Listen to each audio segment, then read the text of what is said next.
ప్రతి ఉదయం దేవుని వాగ్దానం అనే కార్యక్రమానికి ప్రేమతో మిమ్మల్ని ఆహ్వానిస్తుంటున్నాను. ఈ ఉదయకాల సమయంలో దేవుడు మన కొరకు ఏర్పాటు చేసినటువంటి వాక్య భాగము ద్వితీయోపదేశకాండము 32వ అధ్యాయము 10వ వచనం చివరి భాగాన్ని ధ్యానించుకున్నాం.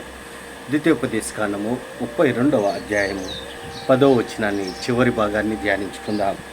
వాని కనుగుని ఆవరించి పరామర్శించి తన కనుపాపను వలె వారిని కాపాడెను.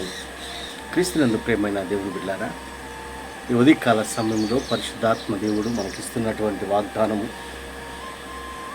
వాని కనుగుని ఆవరించి పరామర్శించి తన కనుపాపను వలె వారిని కాపాడెను. ఈ యొక్క వాగ్దానాన్ని మన జీవితాలకును మన కుటుంబాలకును దేవుడు ఆశీర్వాదకరముగా మార్చునుగాక. మరి ఈ యొక్క మాటలను అంతరార్థాన్ని ఆత్మీయ సత్యాలను మనం గమనించినట్లయితే, మరి ఇశ్రాయేలీల లెక్కను బట్టి ప్రజలకు సరిహద్దులను నియమించును. యెహోవా వంతు ఆయన జనమే, ఆయన స్వాస్య భాగము యాకోబే. అరణ్య ప్రదేశంలోనూ భీకర ధ్వని గల పాడైన ఎడారిలోనూ వాని కనుగొని ఆవరించి పరామర్శించి తన కనుపాపను వలె వారిని కాపాడెను. దేవుడు ఇశ్రాయేలు యొక్క ప్రజలను ఏ రీతిగా కనుగొన్నాడు, మరి ఆవరించి పరామర్శించి కనుపాపను వలె మరి వారిని కాపాడును అన్నటువంటి ఈ మాటలు ఇశ్రాయేలు యొక్క ప్రజలను ఉద్దేశించి మనము చూడగలం. మరి అంత మాత్రమే కాదు, ఉదయకాల సమయంలో చదవబడినటువంటి ఈ మాటల్లో దేవుడు ఏ రీతిగా తన ప్రజల పట్ల ప్రేమ కలిగి ఉంటున్నాడు, ఏ రీతిగా తన బిడ్డలను ప్రేమిస్తూ ఉంటున్నాడు, ఈ మాటలను బట్టి మనం అర్థం చేసాం. కనుపాపను వలె వారిని కాపాడెను. ఈ యొక్క కనుపాప అనగా ఆ గుడ్డుకు హాని జరగకుండా ఆ యొక్క కనుపాప ఆ గుడ్డును కాపాడుతుంది. ఆ రీతిగా తను నమ్మినటువంటి బిడ్డలను, తన యందు భయభక్తులైనటువంటి వారి పట్ల, ఆయన యందు విశ్వాసం ఉంచేటువంటి వారి పట్ల ఆయన అంతా మరి ప్రేమ కలిగి ఉంటున్నాడని ఈ మాటలను బట్టి అర్థం చేసుకోగలం. వారిని కనుగొని అనగా దారి తప్పినటువంటి తన ప్రజలు, దేవుణ్ణి విసర్జించినటువంటి ప్రజలు, దేవుని పైన తిరుగుబాటు చేసినటువంటి ప్రజలు ఇశ్రాయేలు యొక్క ప్రజలుగా ఉంటున్నారు.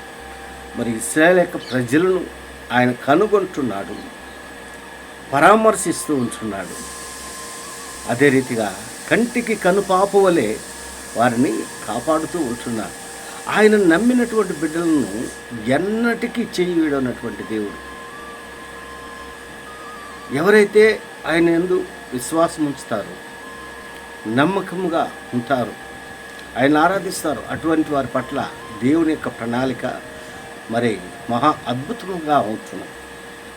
ఆయన కనుగొనేటువంటి దేవుడుగా ఉంటున్నాడు, పరామర్శించేటువంటి దేవుడుగా ఉంటున్నాడు. అంత మాత్రమే కాదు, రక్షించేటువంటి దేవుడుగా ఉంటున్నాడు. ఆయన మరి లోక రక్షకుడు.